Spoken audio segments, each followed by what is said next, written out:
अस्सलाम वालेकुम, welcome to Shehzad vlogs. Shehzad vlogs में आपको खुशामदीद कहता हूँ। जैसा कि मेरे इस चैनल पे आप कोई ना कोई मेहमान देखते हैं, आज हमारे खास मेहमान हैं। आज हम आपकी मुलाकात करवाएंगे मिसबा राना साहिबा से, जो कि मास्टर्स इन साइकोलॉजी हैं। अस्सलाम वालेकुम। वालेकुम अस्सलाम। कैसी हैं? मैं ठीक हूँ, आप कैसे हैं? I am good, I am good. बहुत बहुत शुक्रिया, थैंक यू सो मच। आपने हमें टाइम दिया और हमारे लिए बहुत ऑनर की बात है। थैंक्स टू यू टू कि आपने मुझे इस चीज़ का मौका दिया कि मैं आपके साथ बातचीत करूं और हमें कोई ऐसा प्लेटफॉर्म हमें मिला है कि जिसके ज़रिए हम कुछ ना कुछ एक अवेयरनेस क्रिएट करें या बातचीत करें। Thanks for having me. Thank you so much. अच्छा, साइकोलॉजी का वर्ड साइकोलॉजी एक वर्ड है, इसको उर्दू में पहले आप बताएं कि क्या इसके मीनिंग क्या है। देखिए, साइकोलॉजी एक ऐसा मतलब ये वर्ड जो है ये टैबू समझा जाता है और इसके जो मीनिंग्स हैं वो शायद हमारे सोसाइटी में अभी इतने क्लियर नहीं हैं। फिर भी काफ़ी हद तक इसमें बेहतरी आ रही है, लेकिन साइकोलॉजी का जो वर्ड है ये बताता है कि it's a study of behaviour और साइकी, स्टडी ऑफ साइकी। और अगर उर्दू में हम बात करें तो उर्दू में होती है मतलब नफ्सियात। लेकिन हमारे यहाँ पर इसको मिस इंटरप्रेट यूँ किया जाता है कि नफ्सियात की वर्ड से इस चीज़ को, नफ्सियात को एसोसिएट करके और उन लोगों के ऊपर अटैक किया जाता है, उन लोगों को लेबल किया जाता है जो कुछ ज़हनी मसाइल से गुजरते हैं। तो साइकोलॉजी जो है बेसिकली अगर उसमें उर्दू में बात करें तो वो नफ्सियात है। तो आप बताएं अभी रिसेंटली कहाँ सर्विसेज दे रही हैं, क्या क्या चल रहा है आपकी लाइफ में? करेंटली मेरी जो सर्विसेज हैं वो मैं as a clinical psychologist work कर रही हूँ in Civilization Public School SEN department में, जहाँ पर मैं स्पेशल नीड्स के जो बच्चे होते हैं, चिल्ड्रन हैं, उनके साथ सर्विसेज उनको प्रोवाइड कर रही हूँ। उनके लिए उनकी असेसमेंट करना, उनके लिए स्ट्रैटेजीज प्लान करना कि किस तरीके से उनके बिहेवियर्स को शेपअप किया जा सकता है।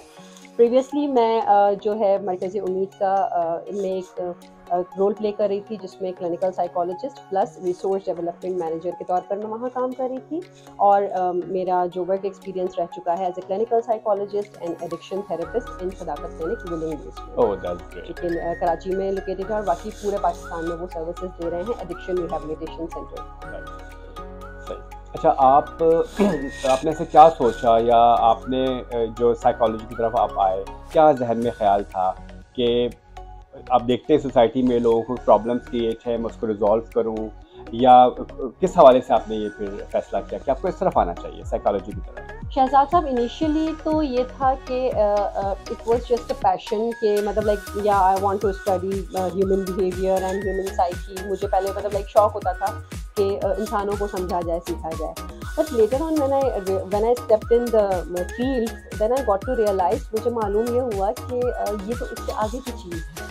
इट्स नॉट लाइक दैट जो हम मतलब नॉर्मली हम इवेंट्स में जाते हैं और हमसे कोई रिलेटिव्स भी मिलते हैं तो they use to ask this question कि यार तुम तो साइकोलॉजिस्ट हो, दिमाग पढ़ के बताओ। सो आई ऑलवेज यूज टू से कि यार साइकोलॉजिस्ट ज़रूर हैं, साइकोलॉजी पढ़ रहे हैं, मगर हम स्कैनर्स नहीं हैं। We can't scan what is going in your head ना। तो वो जब तक कोई मीटिंग ना हो, कोई डिस्कशन ना हो, तो आप उसमें एक्सपेक्ट करते हैं। एग्जैक्टली, हाँ, हम मतलब इट्स अ प्रोसेस ना कि how to evaluate a person. हम स्टडी करते हैं बिहेवियर्स को, उनकी कुछ पास्ट हिस्ट्रीज, उनके कुछ चाइल्डहुड ट्रॉमास बाज़ औक़ात होते हैं, कुछ इस तरह से हिस्ट्रीज आ रही होती हैं जिसकी बेसिस पर हमें जो है हम इस चीज़ को एनालाइज करते हैं, हम एवेलुएट करते हैं। वी डोंट जज अ पर्सन। तो ये चीज़ है मतलब जब मैं इस फील्ड में आई तो फिर परसेप्शन डिफरेंट था, लेकिन जब फील्ड में काम करना शुरू किया और माशाल्लाह it's been 5 years I am practising psychology, तो चीज़ें बहुत मुख्तलिफ हैं सामने जो एक्सपीरियंस की हैं। तो इट्स अ वास्ट डोमेन। अच्छा, हम बात करें अगर साइकोलॉजी की, तो एक और वर्ड यूज़ होता है मेंटल हेल्थ। तो क्या बेहतर है इसमें, क्या यूज़ करना चाहिए? देखिए, दोनों वर्ड ही ठीक हैं, वर्ड तो दोनों ही ठीक हैं, लेकिन psychology as I said it's a study of behaviour, it's a study of soul. तो अगर हम बात करते हैं मेंटल हेल्थ की, तो मेंटल हेल्थ जैसे कि एक इंसान का हिस्सा है, उसकी जिस्म का, उसकी जान का हिस्सा है, हमारी ज़िंदगियों का हिस्सा है mental health as like physical health. तो ये कहना कोई मायूब नहीं है साइकोलॉजी और मेंटल हेल्थ, लेकिन साइकोलॉजी मैंने जैसे बताया कि स्टडी ऑफ बिहेवियर कहाँ से जनरेट हो रहे हैं, it comes from our mind. ठीक है, हमारे बिहेवियर्स जनरेट होते हैं माइंड में, ब्रेन में किस तरीके से चेंजेस आ रहे होते हैं, तो वो उसकी डोमेन में आ जाता है। तो मेंटल हेल्थ को ही अगर हम फोकस करें, क्योंकि एक टैबू भी है साइकोलॉजिस्ट के पास जाना, साइकोलॉजिकल कंसल्टेशंस लेना, तो इट इज़ बेटर टू से mental health. It is in my opinion. मैं इस चीज़ को मतलब लाइक ये नहीं कह रही हूँ कि हाँ ये मतलब लाइक यही होना चाहिए, but it's in my opinion कि ये ज़्यादा बेहतर है कि अगर हम इसको मेंटल हेल्थ के साथ कनेक्ट करें, ताकि हम इसकी इंपॉर्टेंस को भी जानें कि why it is important, how we can improve it. तो मेंटल हेल्थ जो है वो ऐसे ही इम्पॉर्टेंट है जैसे हमारी जिस्मानी सेहत है, हमारी फिजिकल हेल्थ है। बहुत अच्छी आपने बात की। अब मज़ीद ये बताइए कि डेली बेसिस पे मेंटल हेल्थ हमारे कितना असर करती है, क्या उसका इम्पैक्ट होता है? ये तो शहजाद साहब आपने वो सवाल कर लिया है जिसको मैं कहती हूँ कि हर इंसान को पता होना चाहिए, और हर इंसान को चाहिए कि वो उसके ऊपर ऐसे ही काम करे जैसे वो अपनी फिजिकल हेल्थ के ऊपर काम करता है। मेंटल हेल्थ हमारी ज़िंदगी के हर मतलब लाइक कह लें कि हर दिन, हर इवेंट में, हर इंसिडेंट में, हमारे छोटे से छोटे और बड़े से बड़े टास्क में नजर हर रिलेशन में, एग्जैक्टली, सोशलाइजेशन में, आपके प्रोफेशन में, आपकी जॉब में, आपका दूसरों के साथ किस तरीके से रहन सहन है, और आप उनके साथ कितने टाइज अपने स्ट्रॉन्ग करते हैं, इट फॉल्स एवरीवेयर। तो मेंटल हेल्थ की तो अगर हम बात करें तो ये तो मेरे ख्याल से हमारा टाइम ख़त्म हो जाएगा, लेकिन बात ख़त्म नहीं होगी कि ये कितना इम्पैक्ट कर रही होती है। कि अगर फॉर एग्जांपल हमारे इमोशनल रेगुलेशन नहीं है तो भी हमारी जो है ये इंडिकेट करता है कि हम मेंटली हेल्दी नहीं हैं या वेलबींग की तरफ नहीं है। तो ये बहुत ज़्यादा ज़रूरी है कि हम अपने मेंटल हेल्थ का ख्याल रखें, क्योंकि ये हमारी ज़िंदगी के हर एरिया में अपना रोल प्ले कर रही है। जैसे एक बात है, एक एग्जाम्पल है कि एक इंसान जहनी तौर पर मतलब लाइक मेंटली वो फ्रेश नहीं फील कर रहा, he is not well mentally, तो उसका काम पर दिल नहीं लगेगा। ठीक है, अगर एक इंसान जो है उसकी मेंटल हेल्थ अच्छी नहीं है, उसके इमोशनल रेगुलेशंस नहीं है, उसकी पॉजिटिव थिंकिंग नहीं है, उसके थॉट्स बहुत ज़्यादा नेगेटिव हो चुके हैं, उसको लाइफ में कोई होप नज़र नहीं आ रही है, वो कुछ अपना गोल सेट नहीं कर पा रहा है, तो डेफिनेटली उसकी लाइफ इस तरीके से अफेक्ट होगी कि ना वो रिश्ते अच्छी चला सकेगा, ना वो एक अच्छा पेरेंट बन सकेगा, ना वो अच्छी अगर हम फीमेल्स की बात करें या मेल्स की बात करें तो वो अपने अपने किरदार जो है जिस तरीके से निभाने चाहिए वो नहीं पूरे कर सकेंगे। एक स्टूडेंट है तो स्टडीज़ पर फोकस नहीं कर पाएगा, एक एम्प्लॉय है तो काम पर फोकस नहीं कर पाएगा। तो इस तरीके से मेंटल हेल्थ जो है हमारी ज़िंदगियों में अपने किरदार अदा कर रही होती है। अच्छा, अभी फ़ी ज़माना जो अभी यंगस्टर्स आ रहे हैं, न्यू स्टूडेंट्स आ रहे हैं, वो मुझे ऐसा लगता है कि उन पे एक बहुत बड़ा उनको एक फ़ाइट करनी पड़ रही है, लड़ना पड़ रहा है। एक तरफ सोशल मीडिया को खींच रहा है, एक तरफ घर की ज़िम्मेदारियाँ खींच रही हैं, पढ़ाई करें नहीं करें। मेंटल हेल्थ की हम बात कर रहे हैं, यहाँ पे जो पेरेंट्स हैं उनकी काउंसलिंग भी बहुत ज़रूरी है। मेंटल हेल्थ का और काउंसलिंग की, पेरेंट्स की, टीचर की काउंसलिंग का बहुत बिल्कुल जोड़ है आपस में। बिल्कुल लिंक करते हैं। तो आप क्या कहेंगी कि अभी जो बच्चे हैं, जो स्टूडेंट्स हैं, उनको किस तरह सोशली जो है वो इसका ज़ोर हो रहा है, सोशल मीडिया का ज़ोर पड़ रहा है, और तरफ उस चीज़ को किस तरह बेहतर करें, क्योंकि उनके पास कोई आगे राह नज़र नहीं आ रही। बिल्कुल ऐसा ही है शहजाद साहब, मैंने ऐसे बहुत सारे यंगस्टर्स को देखा है, स्पेशली टीन्स को देखा है जो एडल्टहुड की तरफ जा रहे होते हैं, they are planning their careers, their lives, their goals, तो वो बहुत ज़्यादा कंफ्यूज्ड नज़र आते हैं। They are in confusional state due to social media and like घर की जिम्मेदारियाँ कि जाएँ कहाँ। एक तरफ पैशन होता है, एक तरफ जिम्मेदारियाँ हैं, एक तरफ कुछ इन्फ्लुएंसर्स ने, मैं हर किसी मतलब लाइक मैं नॉर्मली बात कर रही हूँ, इन्फ्लुएंसर्स इस तरीके से इन्फ्लुएंस करते हैं कि मतलब हम सिर्फ ये नहीं कह सकते कि वो पॉजिटिवली इन्फ्लुएंस करें, they influence negatively as well. कुछ चीज़ें ऐसी सोशल मीडिया पर आ रही होती हैं जो हम सबके लिए नहीं हैं, लेकिन बीइंग अ व्यूअर मैं उस चीज़ को, या कोई भी इंसान उस चीज़ को इस तरह से परसीव करता है कि इट इज़ फॉर मी, तो वहाँ पर जाकर कंफ्यूजन क्रिएट होती है कि should I go there, should I go for it, adopt करना चाहिए नहीं। हाँ एग्जैक्टली। और फिर जो अनफॉर्चुनेटली बिना सोचे समझे उन सब चीज़ों को अडॉप्ट कर लेते हैं, तो एट दी एंड होता ये है कि उनको फिर आगे बहुत ज़्यादा प्रॉब्लम्स फेस करनी पड़ती हैं। तो रियलिस्टिक अप्रोच यही है कि उस चीज़ को अगर आप देख रहे हैं तो आप उस चीज़ के ऊपर थोड़ी सी ब्रेनस्टॉर्मिंग कर लें, उसके ऊपर सोच लें। यंगस्टर्स के लिए ये बात है कि वो सोच लें कि ये चीज़ हमारे लिए है भी या नहीं, आया कि मेरी फैमिली में इस चीज़ की एक्सेप्टेंस है, मैं जिस ऐसी मतलब लाइक सोशल इकोनॉमिक स्टेटस से बिलोंग करता हूँ, मैं जिस क्लास से बिलोंग करता हूँ या करती हूँ, क्या वहाँ पर ये चीज़ एक्सेप्टेबल है या नहीं है। तो वो वहाँ पर मुझे ऐसा लगता है कि कन्फ्यूजन जो है वो थोड़ी सी आपकी क्लियर होना शुरू होती है and you get closer to your goal और योर लाइफ। अच्छा, यहाँ पे वही वाली बात कि पेरेंट्स की काउंसलिंग और चेक एंड बैलेंस ज़रूर होना चाहिए पेरेंट्स का, लाजमी है, ज़रूरी है। अच्छा, हम अगर लाइफस्टाइल की बात करें, हमारा लाइफस्टाइल कैसा है, डेली जॉब रूटीन हो गई, ऑफिस हो गया, या स्टूडेंट है तो स्कूल लाइफ, कॉलेज लाइफ, वहाँ पे आप साइकोलॉजी किस तरह लेके चल रहे होते हैं कि चीज़ें अपने अपने सेक्टर्स में मैनेज रहें? देखिए, हर चीज़ की जो है प्लानिंग पहली चीज़ तो बहुत ज़्यादा ज़रूरी है, दूसरी ये है कि ऑर्गेनाइज करके चलना चाहिए। डिसऑर्गेनाइज पर्सनैलिटीज़ होती हैं या डिसऑर्गेनाइज जिनकी लाइफ स्टाइल्स होते हैं, डेफिनेटली उनकी कोई भी चीज़ सीक्वेंस में नहीं होती तो रिजल्ट्स भी कोई पॉजिटिव नहीं आते, आउटकम्स कोई पॉजिटिव नहीं आते। If you talk about students and everyone like जो अपने कामों में लगे हुए हैं, मेरी और आपकी भी अगर हम बात करें तो हमारे लिए बहुत ज़्यादा ज़रूरी है कि हम एक हर चीज़ को बैलेंस में लेकर चलें। बैलेंस बहुत ज़्यादा ज़रूरी है और हमारा बैलेंस तभी मेंटेन होता है जब हम अपनी मेंटल हेल्थ को तवज्जो देते हैं, मेंटल हेल्थ के ऊपर काम करते हैं, उसको इम्प्रूव करते हैं, तब we are in that state कि हम उस चीज़ को समझें कि what is good for me and what is bad for me and what should I opt, और कौन सी चीज़ें मुझे अपनी लाइफ से एलिमिनेट करनी है। जैसे अगर हम मिसाल ले लें कि अगर एक इंसान है अपने ज़्यादा अपनी लेजर एक्टिविटीज़ में टाइम स्पेंड करता है तो उसकी जो प्रोडक्टिव एक्टिविटीज़ हैं वो कहाँ जाएंगी। बिल्कुल। इसी तरह से अगर एक इंसान चले बहुत ज़्यादा गोल फोकस्ड होकर अपनी स्टडीज़ पर फोकस कर रहा है, स्टूडेंट की बात करते हैं, तो अगर बहुत ज़्यादा स्टडीज़ पर फोकस कर रहा है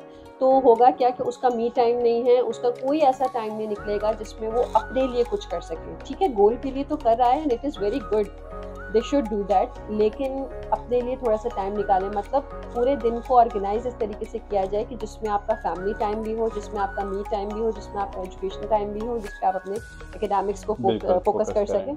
तो हर एक चीज़ बैलेंस होनी चाहिए, रिलेटिव्स भी होने चाहिए, हैंगआउट्स भी होने चाहिए, क्योंकि आपकी बॉडी की रिक्वायरमेंट है, आपके दिमाग की रिक्वायरमेंट है, तो उसे ब्रेक चाहिए। फ़ोन है हमारा, मतलब हम सब फ़ोन इस्तेमाल करते हैं, उसको भी कुछ चार्जिंग की ज़रूरत होती है। अगर हम उसको बिना चार्ज किए चलाते जाएंगे तो उसकी बैटरी इतनी डेड हो जाएगी कि एक दिन वो ख़राब होकर बंद हो जाएगा। तो इसी तरीके से हम ह्यूमन बींग्स को भी ज़रूरत होती है, और साइकोलॉजी और साइंस इस चीज़ को वैलिडेट करते हैं कि किस टाइम पर हमारे जो है वो स्लीपिंग आवर्स में हमारा ब्रेन जो है वो चार्ज होना शुरू होता है। और आप इस चीज़ को विटनेस करेंगे, एक्सपीरियंस करेंगे खुद से। सेल्स की कंस्ट्रक्शन डिस्ट्रक्शन एग्जैक्टली कि जब आप अच्छा स्लीप अपना पैटर्न स्ट्रॉन्ग रखते हैं, अच्छी नींद लेते हैं, अच्छी ग़िज़ा लेते हैं, आपके न्यूट्रिशन आपको आपकी बॉडी को मिल रहे होते हैं, तो उसका रिजल्ट ये आता है कि आपकी डेली लाइफ की फंक्शनिंग बहुत अच्छी हो जाती है। बिल्कुल।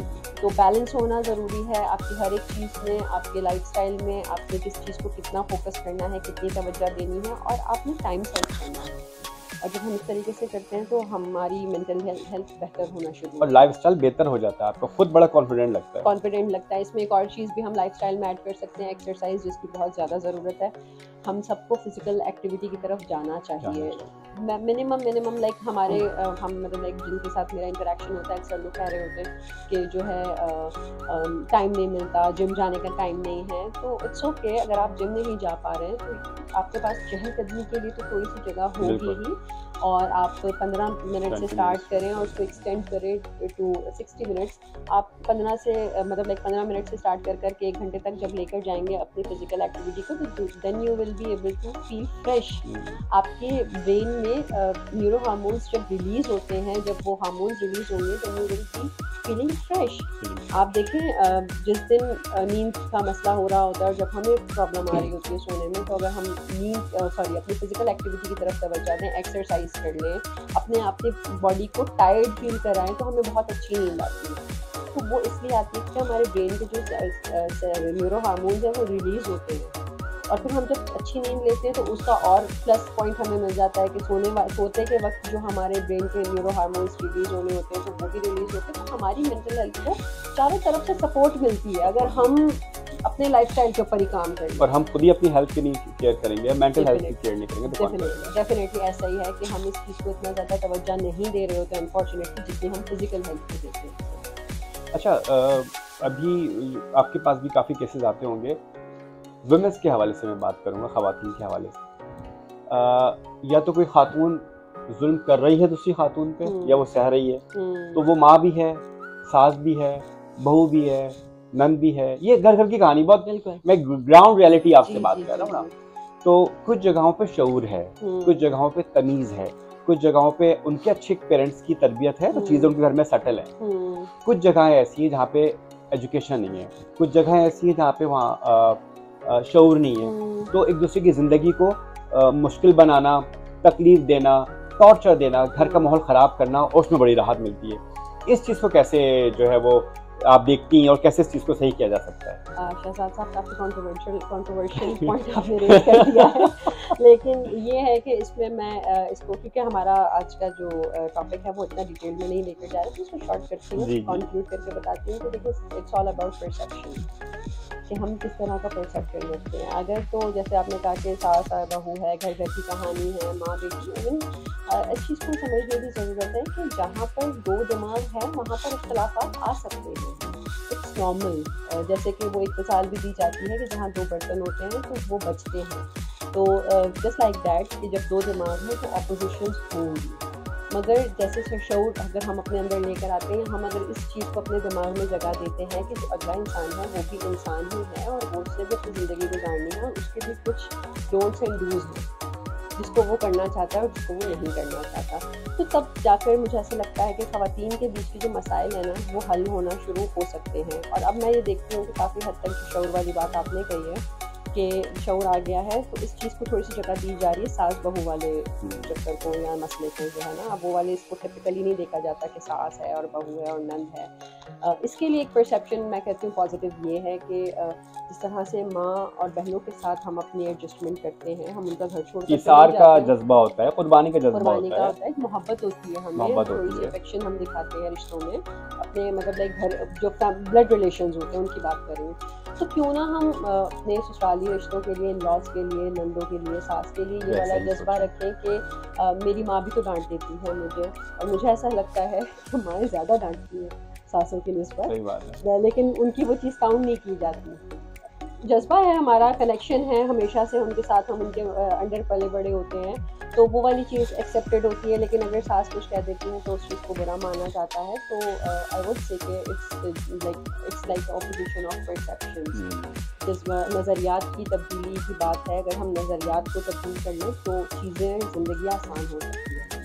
अगर हम ना बनाना चाहें तो it again depends on us कि हम क्या नहीं करना चाहते, क्योंकि अगर चीज़ को अगर रेक्टिफाई नहीं किया जाएगा या इन चीज़ों को अडॉप्ट नहीं किया जाएगा, तो अभी आप फी ज़माना इख्तिलाफ की शराएँ देखें, बहुत कम उम्र बच्चियों लेके फाइनल फैसला कर ले जी ऐसा हो गया, तो वो आपको डेप्रिशिएट करते हैं, आपकी ज़िंदगी को ख़राब करते हैं। लैक ऑफ टॉलरेंस है, पेशेंस नहीं है, बिल्कुल पेशेंस नहीं है, एडजस्टमेंट नहीं कर रही हैं, बहुत ज़्यादा मतलब लाइक रिजिडिटी के साथ होते हैं। फ्लेक्सिबिलिटी बहुत ज़रूरी है, बहुत ज़रूरी। When it comes to relationship आपको फ्लेक्सिबल होना पड़ता है। कपल्स के लिए अक्सर मैं ये बात करती हूँ, जब अगर कोई इस तरह से काउंसलिंग के लिए आते हैं या किसी को ज़रूरत होती है पीस ऑफ एडवाइस की, तो मैं यही कहती हूँ कि कपल फाइंड आउट करते हुए, स्पाउस ढूंढते हुए ये ना सोचें कि आप किसी का सीधा हाथ अपने सीधे हाथ में पकड़ के चल सकते हैं। बिल्कुल, आपको अपने सीधे हाथ में उल्टा हाथ ही पकड़ना पड़ेगा। एक ही सूरत में आप उसका सीधा हाथ या वो आपका सीधा हाथ थाम सकते हैं जब आप दोनों उल्टे हो जाएं, या एक आप दोनों में से कोई एक उल्टा हो जाए। तो इट्स जस्ट लाइक कि आपने अपने आप को पूरा आप मॉडिफाई कर देते हैं या पूरा अगला बंदा मॉडिफाई हो जाए, तो ना उसकी पर्सनैलिटी रहेगी ना आपकी रहेगी। तो it is better to give some space, ताकि आप उसको भी ये स्पेस दें कि नहीं यार, तुम्हें भी तुम्हारी कुछ चीज़ों को एक्सेप्ट मैं करती हूँ और मेरी कुछ चीज़ों को तुमने एक्सेप्ट करना है, तो हमने चलकर एक हेल्दी रिलेशनशिप बिल्ड करना है। अदरवाइज पॉसिबल नहीं है कि अगर आप कहें कि नहीं सारी मेरी मानी जाए, तो रिलेशनशिप कभी भी वन साइडेड नहीं होता। फिर यही होता है कि अगला इंसान जो है वो कहीं उसकी ग्रोथ नहीं होती, वो कहीं आगे नहीं बढ़ता, उसकी डिज़ायर्स जो है वो डेड हो जाती हैं, उसकी पर्सनैलिटी स्पॉइल्ड हो जाती है और वो फिर मतलब डिपेंडेंट हो जाता है आपको। तो बेहतर ये है कि 50-50 के ऊपर ही चलाया जाए। साइकोलॉजी और साइकियाट्रिस्ट में क्या फ़र्क है, क्या आप बता करें? देखिए, हैं तो ये दोनों बहन भाई, लेकिन साइकोलॉजी जो है वो इस तरह से कि it depends on therapy. Psychological practices की जब बात करते हैं या किसी साइकोलॉजिस्ट को के पास जाया जाता है, उनको कंसल्ट किया जाता है, तब बात आ जाती है थेरेपीज़ के ऊपर। साइकोथेरेपीज़ हो रही हैं या जो भी कंसर्न होता है उसके हवाले से डिफरेंट साइकोथेरेपीज़ अप्लाई की जाती हैं। लेकिन जब भी कोई प्रॉब्लम यानी कि मेंटल डिसऑर्डर आ रहा हो, जैसे कि डिप्रेशन, एंजाइटी, उसके लिए जब थेरेपी से हटकर अगर बात आगे लेकर जानी हो, यानी कि जब थेरेपी से फ़ायदा नहीं हो रहा होता, तो लास्ट रिजॉर्ट जो हमारे पास आता है वो साइकियाट्री ट्रीटमेंट है। साइकेट्रिक ट्रीटमेंट में होता ये है कि उसकी मेडिसिन दी जाती है। है। साइकोलॉजी में उसकी उसी प्रॉब्लम की थेरेपी की जाती है, काउंसलिंग की जाती है, काउंसलिंग है, साइकोथेरेपी है, और इस तरीके से कुछ डिफरेंट टेक्निक्स अप्लाई करके कुछ डिफरेंट मतलब लाइक हमारे पास पूरी थेरेपीज डिज़ाइन होती हैं, जैसे CBT हो गया, DBT हो गया, REBT है, इस तरीके से थेरेपीज अप्लाई करके उनको ट्रीट किया जाता है मेंटल डिसऑर्डर्स को, डिप्रेशन, एंजाइटी, OCD या इसी तरह के दूसरे पर्सनालिटी डिसऑर्डर्स। और साइकेट्रिक ट्रीटमेंट में होता ये है कि उनकी मेडिसिन दी जाती है। हमारे यहाँ पर अनफॉर्चुनेटली होता है कि पीपल वांट क्विक सोल्यूशन, तो वो साइकेट्रिस्ट के पास जाना ज़्यादा प्रेफर करते हैं रैदर देन साइकोलॉजिस्ट के पास। लेकिन एट द एंड जाना उनको दोबारा से मतलब लाइक वो बिल्कुल लास्ट रिजॉर्ट पर जाते हैं तो उतना फ़ायदा नहीं होता। अगर बाज़ औक़ात चीज़ें इतनी होती हैं, कंट्रोल में होती है कि उनको थेरेपी के ज़रिए, टॉक थेरेपी के ज़रिए, काउंसलिंग के ज़रिए, कोचिंग के ज़रिए ट्रीट किया जा सकता है। जब फिर साइकेट्रिस्ट के पास वो डायरेक्ट चले जाते हैं, मेडिसिन लेने के बाद साइकेट्रिस्ट उनको दोबारा रेफ़र करते हैं साइकोलॉजिस्ट के पास कि मतलब लाइक बिहेवियर थोड़ा सा मैनेज हो गया है, चीज़ें थोड़ी सी मैनेज हो गई हैं, ब्रेन की और मेंटल हेल्थ इतनी ज़्यादा मैनेज हो गई है कि अब आप टॉक थेरेपी से भी, काउंसलिंग से भी फ़ायदा ले सकते हैं। तो ये डिफरेंस समझना बहुत ज़्यादा ज़रूरी है कि साइकेट्रिक ट्रीटमेंट जो है या अगर हम मेडिसिन की बात करें फॉर मेंटल डिसऑर्डर तो ये लास्ट रिजॉर्ट है। पहले जो है वो काउंसलिंग है, आप लाइफस्टाइल चेंज करके भी बहुत सारी चीज़ों को चेंज कर सकते हैं, परसेप्शन चेंज करके भी बहुत सारी चीज़ों को कर सकते हैं, आप कुछ चीज़ें अडॉप्ट करके और लाइफ से कुछ चीज़ें एलिमिनेट करके भी बहुत सारी चीज़ें चेंज कर सकते हैं। डायरेक्ट साइकेट्रिस्ट के पास जाना जो है वो इतना ज़्यादा फ़ायदेमंद नहीं होता कुछ केसेस में। तो मिसबा साहिबा, काफ़ी आपने डिटेल में चीज़ों को बताया और हमारे सुनने वालों ने भी बहुत ज़्यादा इस्तेफ़ादा हासिल किया हुआ। मैसेज देना चाहेंगे, इतने फैंस हैं आपके और इतने लोग आपको सुन रहे हैं। मैसेज तो मेरा यही है कि जैसे हमने बातचीत की है, काफ़ी इंपॉर्टेंट पॉइंट्स हमने डिस्कस किए हैं, लेकिन there are a lot more things जो कि डिस्कस होनी चाहिए। मेरा मैसेज यही है कि being a mental health practitioner मैं ये विटनेस करती हूँ, मैं ये एक्सपीरियंस करती हूँ कि बहुत सारे लोग मेंटल हेल्थ के रिलेटेड प्रॉब्लम से गुजर रहे होते हैं और वो इस चीज़ को हाईलाइट नहीं करते, इस चीज़ को डिस्कस नहीं करते, ये सोचते हुए कि ये एक स्टीरियोटाइप है और मुझे क्या कहा जाएगा, मुझे पागल समझा जाएगा, मुझे दिमाग में मरीज समझा जाएगा, जबकि ऐसा नहीं है। मेंटल हेल्थ प्रैक्टिशनर को कंसल्ट करने से आपकी मेंटल हेल्थ बेहतर होती है, जैसे कि आप किसी फिजिकल डिजीज़ के होने पर एक फिजिशियन के पास जाते हैं। यानी जिस्मानी सेहत को उतनी तवज्जो देना कि आप फ़ौरन डॉक्टर के पास जाते हैं और मेंटल हेल्थ को बिल्कुल तवज्जो ना देना, ज़रूरी सेहत को बिल्कुल फोकस ना करना, उससे आपकी फिजिकल हेल्थ भी अफेक्ट होती है। तो बहुत सारी ऐसे हमारे रोज़मर्रा ज़िंदगी में प्रॉब्लम्स हमें फेस करने पड़ रहे होते हैं, जिसका जो कनेक्शन होता है वो डायरेक्ट हमारी मेंटल हेल्थ से होता है, क्योंकि हमारी मेंटल हेल्थ अच्छी नहीं होती तो उसके रिजल्ट हमारी फिजिकल हेल्थ पर आ रहे होते हैं। तो लास्ट मैसेज यही है कि एक बहुत इंपॉर्टेंट मैसेज यही है कि अपनी मेंटल हेल्थ को भी उतनी तवज्जो दें, उतना ही फोकस करें जितना कि आप अपनी फिजिकल हेल्थ को करते हैं और ज़िंदगी को आसान और खुशहाल करें। Thank you so much. बहुत शुक्रिया, थैंक यू सो मच, और मिलते हैं नेक्स्ट वीडियो में किसी नए मेहमान के साथ। बहुत शुक्रिया, थैंक यू सो मच, अल्लाह हाफ़िज़।